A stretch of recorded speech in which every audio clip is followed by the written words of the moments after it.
आप सबको नमस्कार। स्टडी लूप में आपका स्वागत है। मेरा नाम है शैलेंद्र कुमार रस्तोगी और आज हम शुरू करने जा रहे हैं करंट अफेयर्स सीरीज का वीडियो 2।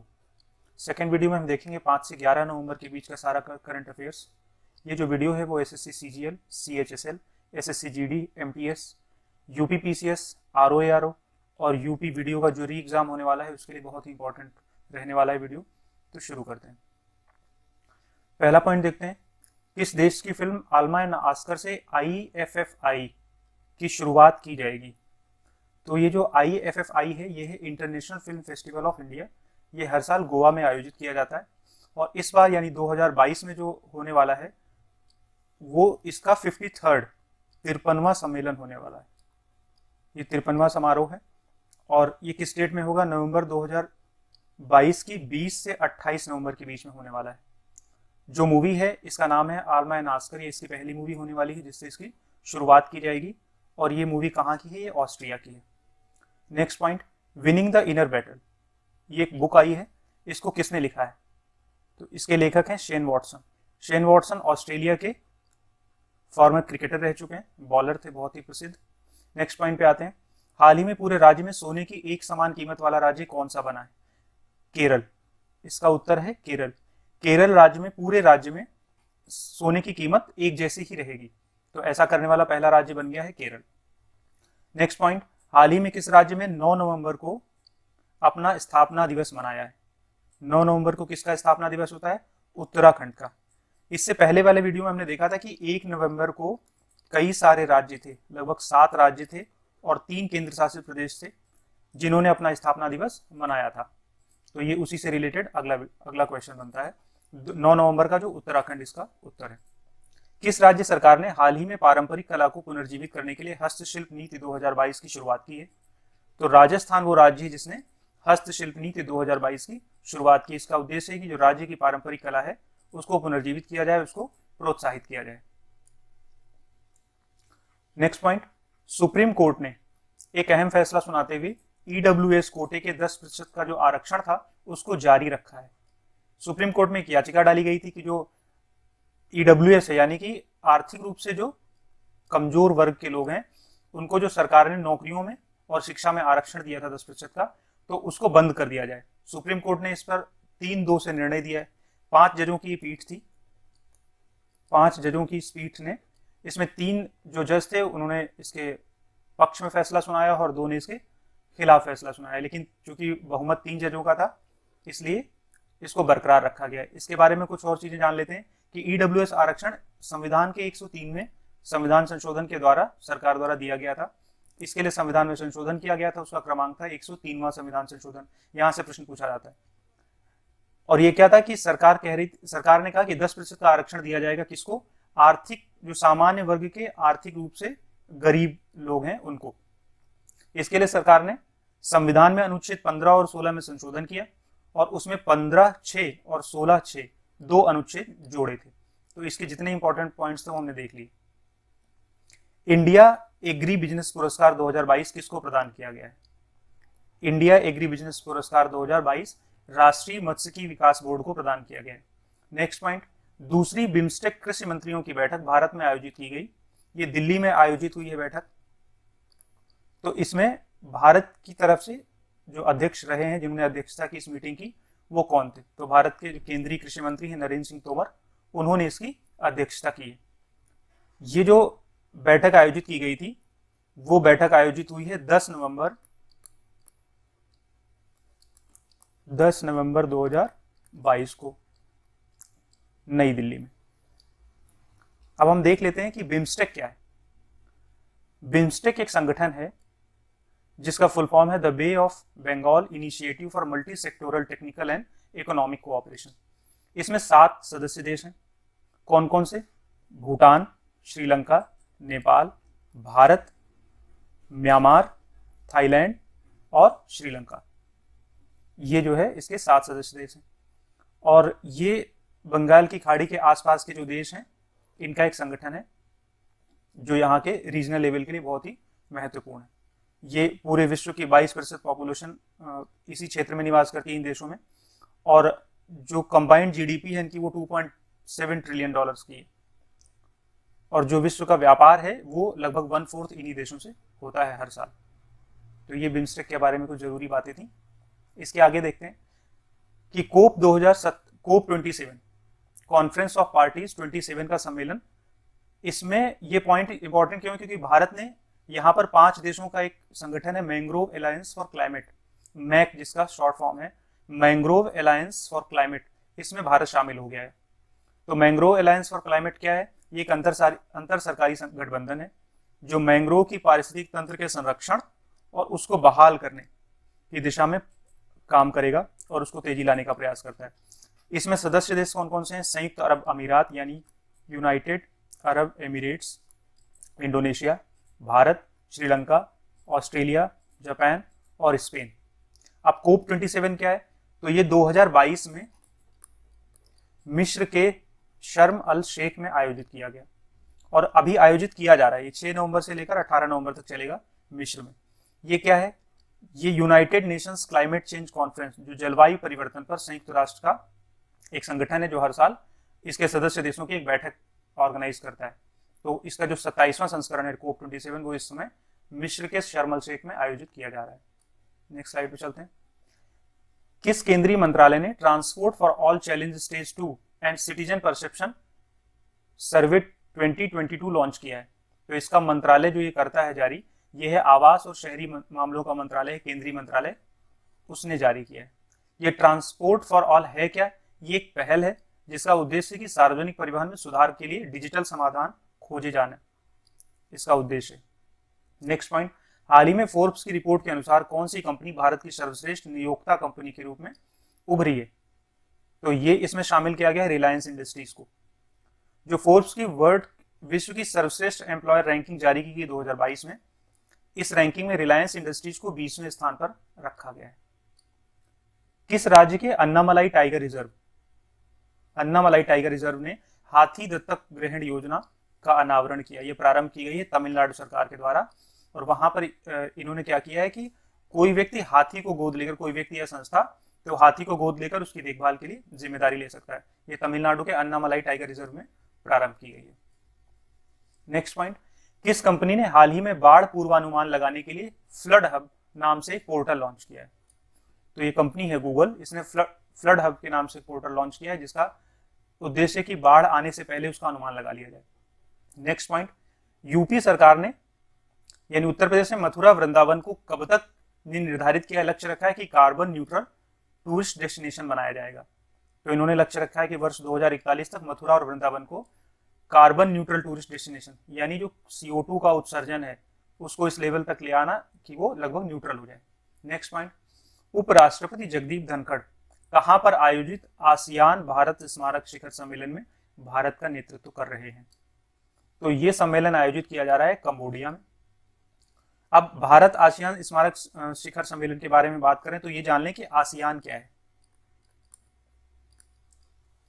आसियान 10, ये लोगो आप देख पा रहे हैं यहाँ पे आसियान का, ये दक्षिण पूर्वी एशियाई देश हैं 10, उनका संगठन है और इनका लक्ष्य क्या है इस संगठन का कि आपस में आर्थिक विकास और समृद्धि को बढ़ावा देने के लिए और इस क्षेत्र में शांति और स्थिरता कायम रखने के लिए, स्थापित करने के लिए संगठन बनाया गया है। इसकी स्थापना की गई थी, वो स्थापना की गई थी 8 अगस्त 1967 में बैंकॉक में, थाईलैंड के बैंकॉक में, और इसका हेडक्वार्टर जो है मुख्यालय वो कहाँ है? वो है इंडोनेशिया में। इसका मुख्यालय इंडोनेशिया में, इंडोनेशिया के जकार्ता में।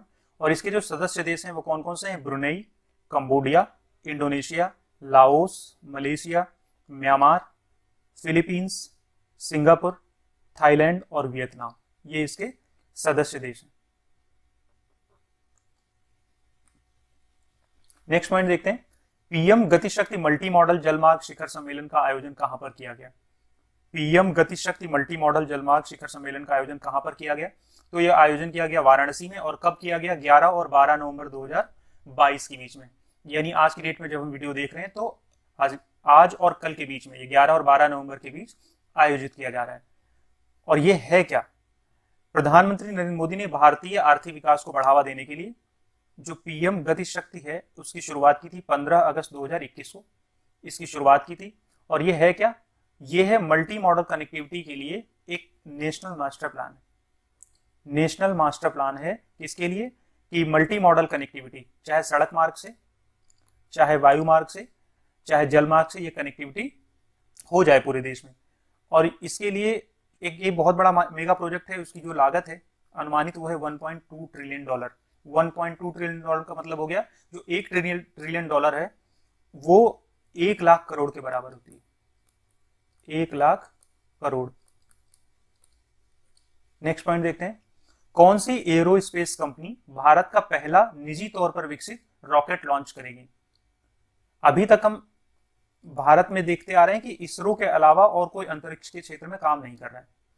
तो ये एक स्काई रूट एरो डिफेंस, ये स्काई रूट एरो स्पेस एक स्पेस से रिलेटेड स्टार्टअप है और ये 2018 में स्थापित किया गया था। इसकी स्थापना किसने की थी? जो इसरो के ही पूर्व साइंटिस्ट और इंजीनियर हैं, पूर्व साइंटिस्ट और इंजीनियर हैं, उन्होंने इसकी स्थापना की थी। तो ये अपना पहला जो है रॉकेट लॉन्च करने वाली है और इस रॉकेट का नाम है विक्रम एस। विक्रम एस। और ये विक्रम नाम विक्रम साराभाई जो कि भारतीय अंतरिक्ष क्षेत्र में जो काम हो रहा है उसके जनक माने जाते हैं, उनके नाम पे रखा गया। नेक्स्ट, मालाबार एक्सरसाइज 2022 हाल ही में कहां पर प्रारंभ की गई है? ये प्रारंभ की गई है जापान में। और ये मालाबार एक्सरसाइज है क्या? मालाबार एक्सरसाइज एक नौसेना अभ्यास है, नौसेनाओं का अभ्यास है और इसमें Bharat plus Japan plus US यानी अमेरिका और plus Australia, Bharat, Japan, America और ऑस्ट्रेलिया की नौसेनाएं संयुक्त रूप से अभ्यास करती हैं। अगला पॉइंट देखते हैं, 17वें प्रवासी भारतीय सम्मेलन का आयोजन जो होने वाला है 2023 में, उसके मुख्य अतिथि कौन होंगे? तो उसके मुख्य अतिथि होंगे गुयाना, एक देश है, उसके राष्ट्रपति हमारे मुख्य अतिथि बनेंगे 17वें प्रवासी भारतीय दिवस सम्मेलन का। ये आप लोगो देख पा रहे हैं, प्रवासी भारतीय दिवस सम्मेलन। और ये 2023 में आयोजित कब किया जाएगा? 8 से 10 जनवरी 2023 के बीच में। 8 से 10 जनवरी। जो प्रवासी भारतीय दिवस है वो 9 दिसंबर वो 9 जनवरी को मनाया जाता है। इसलिए मनाया जाता है क्योंकि इसी दिन महात्मा गांधी दक्षिण अफ्रीका से वापस आए थे भारत। महात्मा गांधी जी इसी दिन दक्षिण अफ्रीका से वापस आए थे। इस उपलक्ष्य में ये प्रवासी भारतीय दिवस मनाया जाता है। नेक्स्ट पॉइंट देखते हैं, अरुणा मिलर किस अमेरिकी राज्य के उपराज्यपाल का पद संभालने वाली पहली भारतीय अमेरिकी महिला बन गई? तो अमेरिका में एक राज्य है मेरीलैंड, उसकी उपराज्यपाल बनेगी कौन? अरुणा मिलर। नेक्स्ट पॉइंट, विश्व विज्ञान दिवस कब मनाया जाता है? 10 नवंबर को। इसका उत्तर है 10 नवंबर। ऐसे बहुत सारे प्रश्न पूछे जाते हैं कि कौन सा दिवस कब मनाया जाता है, तो उसके लिहाज से बहुत इंपॉर्टेंट है कि विश्व विज्ञान दिवस 10 नवंबर को मनाया जाता है। अगला पॉइंट, राष्ट्रीय फ्लोरेंस नाइटिंगेल पुरस्कार किस क्षेत्र में सेवाओं के लिए प्रदान किए जाते हैं? तो राष्ट्रीय फ्लोरेंस नाइटिंगेल पुरस्कार नर्सिंग के क्षेत्र में प्रदान किए जाते हैं। नेक्स्ट पॉइंट, हाल ही में राइजिंग सन वाटर फेस्टिवल 2022 का समापन कहां पर हुआ है? तो rising sun water festival 2022 Meghalaya में आयोजित किया गया था। इसका उत्तर है मेघालय। नेक्स्ट पॉइंट, किस राज्य ने हाल ही में सर्वश्रेष्ठ सार्वजनिक परिवहन सेवाओं के लिए केंद्र सरकार का पुरस्कार जीता है? केरल ने सार्वजनिक परिवहन सेवाओं में सर्वश्रेष्ठ प्रदर्शन किया है और उनकी सेवाएं सबसे अच्छी हैं, इस लिहाज से उन्होंने पहला पुरस्कार जीता है देश भर में। नेक्स्ट पॉइंट, हाल ही में स्केचर्स इंडिया ने किसे अपना ब्रांड एम्बेसडर नियुक्त किया है? तो स्केचर्स इंडिया क्या है? ये एक फुटवियर ब्रांड है, फुटवियर, इसके जूते चप्पल आते हैं। और इसने कृति सेनन को, जो भारतीय अभिनेत्री हैं, उनको अपना ब्रांड एम्बेसडर बनाया है। नेक्स्ट पॉइंट, यहां पे हम देखते हैं कि mother tongue survey of India जारी किया गया। तो केंद्रीय गृह मंत्रालय ने हाल ही में, ये कौन करता है? ये करता है सेंट्रल होम मिनिस्ट्री। हाल ही में mother tongue survey of India को पूरा किया है, जिसके तहत देश की 576 भाषाओं की फील्ड वीडियोग्राफी की गई।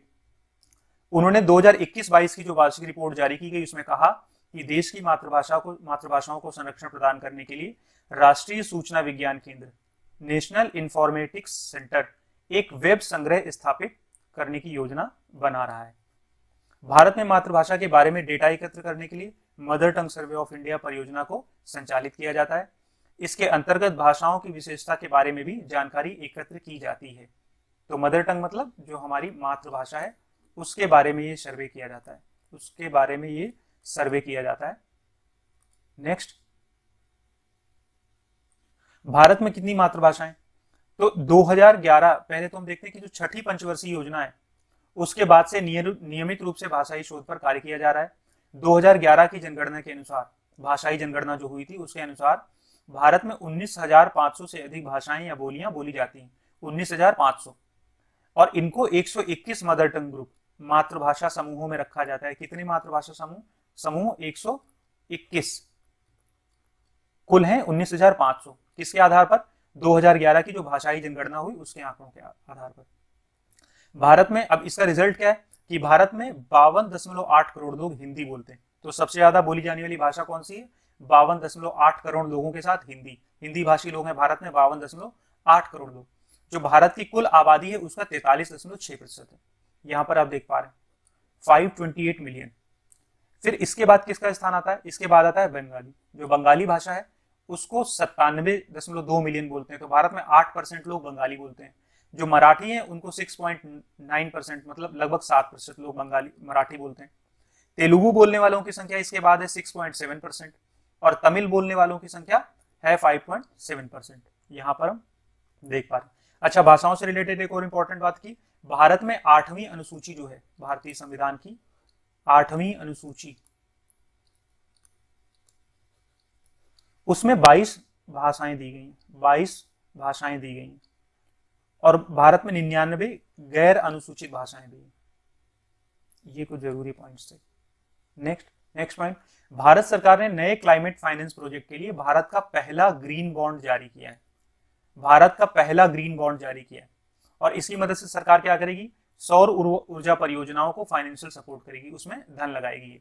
और साथ साथ एक तो सौर ऊर्जा हो गया, और साथ साथ में पवन ऊर्जा यानी विंड एनर्जी और स्मॉल हाइड्रो प्रोजेक्ट्स, जो लघु स्मॉल हाइड्रो प्रोजेक्ट्स, जो जल विद्युत के प्रोजेक्ट्स हैं, परियोजनाएं, उनमें भी यह पैसा खर्च किया जाएगा। तो यानी जो अक्षय ऊर्जा है, नवीकरणीय ऊर्जा है, उसमें यह पैसा लगने वाला है जो ग्रीन बॉन्ड जारी किया गया। सॉवरेन ग्रीन बॉन्ड की घोषणा की थी इस बार के बजट में, जो 2022-23 का बजट था, उसमें वित्त मंत्री निर्मला सीतारमण ने इसकी घोषणा की थी। और इसका उद्देश्य क्या है कि ग्रीन इंफ्रास्ट्रक्चर के नाम जो आधारभूत संरचनाएं हैं देश की, और उसमें नवीकरणीय ऊर्जा से रिलेटेड जो संरचनाएं हैं उनके लिए धन जुटाया जाएगा इसके माध्यम से। नेक्स्ट पॉइंट, भारत ने हाल ही में किस देश के साथ में week of the young researchers 2022 कार्यक्रम आयोजित किया गया? Week of the young researchers 2022, ये कार्यक्रम भारत ने जर्मनी के साथ आयोजित किया है, जर्मनी के साथ संयुक्त रूप से आयोजित किया। Next point, Kaveri south wild life sanctuary, Kaveri south wild life sanctuary को तमिलनाडु के 17वें वाइल्ड लाइफ सेंचुरी के रूप में मान्यता दी गई है। और यहां पर एक और इंपॉर्टेंट पॉइंट है जानने वाला कि ये किसके अंतर्गत मान्यता दी जाती है? तो वाइल्ड लाइफ संरक्षण अधिनियम है, वन्य जीव संरक्षण अधिनियम 1972 के अंतर्गत ये मान्यताएं दी जाती है, स्थापित किए जाते हैं सेंचुरी। नेक्स्ट, किस केंद्रीय मंत्रालय ने राष्ट्रीय जैव ऊर्जा कार्यक्रम नेशनल बायो एनर्जी प्रोग्राम को अधिसूचित किया है? तो ये मंत्रालय ऐसा करने वाला है नवीन और नवीकरणीय ऊर्जा मंत्रालय। इस मंत्रालय ने 2021-22 से 2025-26 की अवधि के लिए राष्ट्रीय जैव ऊर्जा कार्यक्रम को जारी रखा है। इसमें 3 उप योजनाएं शामिल की गई हैं। अपशिष्ट से ऊर्जा कार्यक्रम, यानी जो वेस्ट है अपशिष्ट, उससे एनर्जी निकालना, जैसे हमने देखा है कि कचरे से बिजली का निर्माण, बायोमास कार्यक्रम और बायोगैस कार्यक्रम, ये 3 इसके उप योजनाएं। अगले वर्ष 12वें विश्व हिंदी सम्मेलन का आयोजन किस देश में किया जाएगा? किस देश के द्वारा किया जाएगा? ये आयोजन किया जाएगा फिजी के द्वारा। और कब किया जाएगा? 15 से 17 फरवरी 2022 के बीच में। ये आप यहाँ पर 12वां जो विश्व हिंदी सम्मेलन होने वाला है फिजी में 2023 में, उसका लोगो देख पा रहे हैं। अब यहाँ पर आयोजित क्यों किया जाएगा? क्योंकि यहाँ पर हिंदी की अच्छी खासी इसका प्रभाव है। 1879 से 1916 के मध्य फिजी में गन्ने की खेती करने के लिए भारतीय मजदूर ले जाए गए थे। किसके द्वारा? जो यहाँ पर ब्रिटिश सरकार थी उसके द्वारा। यहाँ के प्राथमिक और माध्यमिक विद्यालयों में, यानी फिजी के प्राथमिक और माध्यमिक विद्यालयों में हिंदी पढ़ाई जाती है, और साथ ही फिजी के संविधान में भी हिंदी को स्थान दिया गया है, इसलिए हिंदी के लिहाज से बहुत ही महत्वपूर्ण है ये देश। नेक्स्ट पॉइंट, कौन सा शहर वर्ल्ड ट्रेवल मार्केट का मेजबान है, यानी किस शहर में वर्ल्ड ट्रेवल मार्केट का आयोजन किया जा रहा है। तो वर्ष 2022 का WTM, इसका शॉर्ट फॉर्म, यहाँ पर आप इसका लोगो देख पा रहे हैं, ये कहाँ, लंदन में, इंग्लैंड के लंदन में आयोजित किया जा रहा है। WTM है क्या, ये सबसे बड़ी अंतरराष्ट्रीय यात्रा प्रदर्शनियों में से एक है। इस साल की जो थीम है वो है the future of travel starts now. ये थीम बहुत बार पूछी जाती है अलग अलग पेपर्स में, तो देख लीजिए इस वर्ष की जो WTM वर्ल्ड ट्रेवल मार्केट की थीम है वो है the future of travel starts now, यानी जो यात्राएं हैं उनका भविष्य यहां से प्रारंभ होता है। अब भारत का जो केंद्रीय पर्यटन मंत्रालय है वो इसमें भागीदारी कर रहा है WTM 2022 में। पर्यटन की दृष्टि से 2019 जो वर्ष 2019 हुआ उसमें भारत के सकल घरेलू उत्पाद ग्रॉस डोमेस्टिक प्रोडक्ट में, GDP में, यात्रा और पर्यटन का योगदान रहा 5.9% मूल्य के लिहाज से, और इसने लगभग 79.86 मिलियन लोगों को प्रत्यक्ष और अप्रत्यक्ष रूप से रोजगार प्रदान किया। तो पर्यटन का क्षेत्र, यात्राओं का क्षेत्र कितना इंपॉर्टेंट है अर्थव्यवस्था के लिहाज से, वो यहां समझने वाला है, अर्थव्यवस्था के लिहाज से। नेक्स्ट पॉइंट, ICC ने, जो इंटरनेशनल क्रिकेट काउंसिल है, ICC इंटरनेशनल क्रिकेट काउंसिल क्या है, ये क्रिकेट की सर्वोच्च अंतरराष्ट्रीय संस्था है। तो उसने ICC हॉल ऑफ फेम में किन दिग्गज खिलाड़ियों को जगह दी है। उसने इस साल 3 खिलाड़ियों को शामिल किया अपने हॉल ऑफ फेम में। वेस्ट इंडीज के खिलाड़ी हैं शिवनारायण चंद्रपाल, आप फोटो देख पा रहे हैं यहाँ पे। इंग्लैंड की हैं चार्लोट एडवर्ड्स ये, और पाकिस्तान के अब्दुल कादिर। इन 3 खिलाड़ियों को ICC हॉल ऑफ फेम में शामिल किया। नेक्स्ट पॉइंट, प्रधानमंत्री मोदी ने भारत गौरव काशी दर्शन ट्रेन को कहां से रवाना किया है, हरी झंडी दिखाइए। तो ये बेंगलुरु से इन्होंने आयोजित किया है, बेंगलुरु से इन्होंने भारत गौरव काशी दर्शन ट्रेन प्रारंभ की है। इस तरह की जो थीम आधारित ट्रेनें हैं वो भारत गौरव योजना के अंतर्गत चलाई जाती हैं, और कर्नाटक ऐसा पहला राज्य बन गया जिसने भारत गौरव योजना के अंतर्गत इस तरह की पहली ट्रेन चलाई है। भारत ने ये थीम आधारित ट्रेनों की जो योजना है ये नवंबर 2021 में प्रारंभ की थी, और इसका उद्देश्य क्या है कि इन ट्रेनों के माध्यम से भारत के लोगों को और विश्व के जो भी यहाँ पर पर्यटक आते हैं उनके लिए भारत की समृद्ध सांस्कृतिक विरासत और शानदार ऐतिहासिक स्थानों का भ्रमण करवाना, और उन क्षेत्रों को जो जिन जगहों पे भ्रमण कराएगी वहां पर प्रमुख टूरिस्ट स्पॉट तक अधिक से अधिक पर्यटकों को आकर्षित करना। तो हमने इससे पहले भी जो पॉइंट देखा वो पर्यटन से रिलेटेड था, और ये भी पर्यटन से संबंधित। बेंगलुरु में प्रधानमंत्री मोदी ने क्रांतिवीर संगोली रायन्ना रेलवे स्टेशन से चेन्नई मैसूर के बीच वंदे भारत एक्सप्रेस प्रारंभ की है। ये जो वंदे भारत एक्सप्रेस है ये भारत की हाई स्पीड ट्रेन है।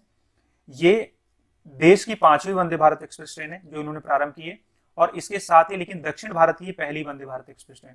तो दक्षिण भारत में चलने वाली पहली है, और पूरे देश को अगर हम देखें तो ये 5वीं ट्रेन है। Next, statue of prosperity. प्रधानमंत्री नरेंद्र मोदी ने बेंगलुरु में नाद प्रभु केम्पेगौड़ा, ये नाम आप लोग याद रखें, नाद प्रभु केम्पेगौड़ा की 108 फीट ऊंची कांस्य प्रतिमा का अनावरण किया है। ये हैं कौन? तो नाद प्रभु केम्पेगौड़ा 1510 से 1569, इनका जो जीवन काल है वो 1500 यानी 16वीं शताब्दी में ये हुए, और एक इनका जो पूरा नाम था उनका नाम था हीरिया केम्पेगौड़ा।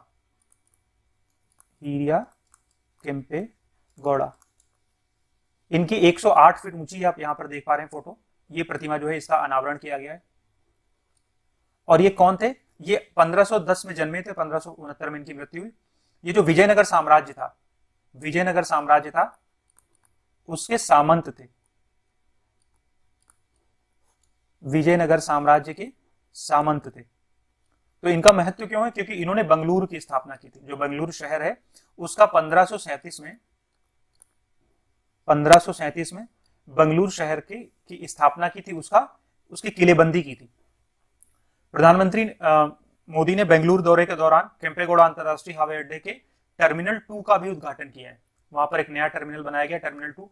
इसको टर्मिनल इन ए गार्डन कहा जाता है, क्योंकि इसमें बहुत बड़ी मात्रा में बांस का प्रयोग किया गया। तो ये इको फ्रेंडली है, जो टर्मिनल है ये इको फ्रेंडली टर्मिनल है, इको फ्रेंडली टर्मिनल है। इसको क्या कहा जा रहा है, टर्मिनल इन अ गार्डन, और यहाँ पर बांस का बहुत ज्यादा मात्रा में प्रयोग किया गया। अब यहाँ पर हमने ऊंची मूर्ति की जो बात की, इस मूर्ति का नाम रखा गया स्टेचू ऑफ प्रॉस्पेरिटी, यानी समृद्धि की मूर्ति है। ये समृद्धि की मूर्ति। कुछ और मूर्तियां हम देख लेते हैं जो करंट अफेयर्स की दृष्टि से तो नहीं, लेकिन आप स्टैटिक जीके में देखते हैं तो आपको बहुत सारी और मूर्तियों के बारे में जानकारी होनी चाहिए जहां से प्रश्न आ सकते हैं।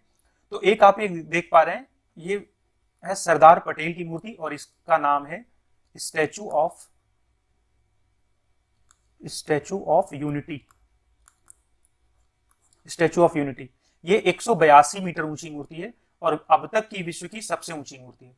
कुछ और मूर्तियां आप यहाँ देख पा रहे हैं, ये स्प्रिंग टेम्पल बुद्धा, ये भारत में नहीं है, ये चीन की मूर्ति है। यहाँ पर और सारी मूर्तियां हैं, ये स्टैचू ऑफ लिबर्टी है अमेरिका की, और यहाँ पर आप क्राइस्ट द रिडीमर देख पा रहे हैं रियो डी जेनेरियो की। तो ये मूर्तियां हैं जो ऊंची मूर्तियां हैं। भारत के लिहाज से 182 मीटर की सरदार पटेल की है मूर्ति, इसका नाम है स्टैचू ऑफ यूनिटी, और ये कहां पर है, ये सरदार सरोवर बांध जो केवड़िया में बना है, गुजरात के केवड़िया, वहां पर यह स्थापित की गई। कहां पर, गुजरात में। ठीक, एक और मूर्ति है स्टैचू ऑफ इक्वलिटी, ये मूर्ति आप देख पा रहे हैं, statue of equality, statue of equality. ये है श्री रामानुजाचार्य की मूर्ति, ये है श्री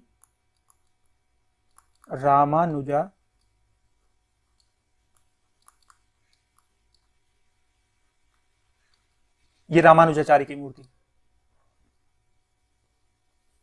एक और मूर्ति आप देख रहे हैं, तो ये रामानुजाचार्य की जो मूर्ति है स्टैचू ऑफ इक्वलिटी, ये कहां पर है, ये पहले तो देखते हैं इसकी ऊंचाई कितनी, ये 216 फुट ऊंची मूर्ति है, 216 फुट, और ये है हैदराबाद में, ये हैदराबाद में स्थापित है। एक और मूर्ति है, इस मूर्ति का नाम है statue of belief, statue of belief यानी विश्वास की मूर्ति, और इसका नाम रखा गया है विश्वास रूपम, विश्वास रूपम। ये भगवान शिव की बैठी हुई मूर्ति है। ये राजस्थान के नाथद्वारा में स्थापित है, राजस्थान के नाथद्वारा एक जगह है राजस्थान की, वहां पर है। इसकी जो ऊंचाई है कुल, वो है 369 मीटर, 369 मीटर। तो आज के वीडियो हम देख रहे हैं कि बहुत सारे हमने इंपॉर्टेंट पॉइंट्स जो है वो कवर किए हैं। स्टडी लॉग पब्लिकेशन का एक पेपर आता है उत्तर प्रदेश से संबंधित, उत्तर प्रदेश विशेष, जो उत्तर प्रदेश की जितने एग्जाम्स होते हैं उसमें उत्तर प्रदेश विशेष के जितने भी प्रश्न आते हैं उनके लिए ये बहुत ही महत्वपूर्ण पेपर है आपके लिए। और इसमें लगभग 22 से 25 चैप्टर्स हैं, जिनमें वन लाइनर और बुलेट के फॉर्म में मटेरियल दिया गया है। हिंदी मीडियम का ये पेपर है और आपके लिए बहुत ही लाभदायक हो सकता है एग्जाम की तैयारी के लिए। इसका ऑर्डर करने के लिए या किसी भी तरह का क्वेरी करने के लिए आप नीचे दिए गए नंबर्स हैं, इन पर कॉल कर सकते हैं, व्हाट्सएप कर सकते हैं, और ये हमारी ईमेल आईडी है studylook21@gmail.com, यहाँ पर हमें मेल कर सकते हैं। वीडियो देखने के लिए धन्यवाद। हमारे इस वीडियो को लाइक करें, इसको शेयर करें अपने दोस्तों के साथ, और हमारे चैनल को सब्सक्राइब करें और बेल आइकन दबाना ना भूलें, जिससे हमारे नए वीडियो की नोटिफिकेशन आप तक पहुंचे। ये हमारे कुछ सोशल मीडिया लिंक्स हैं जिन पर आप हमसे जुड़ सकते हैं।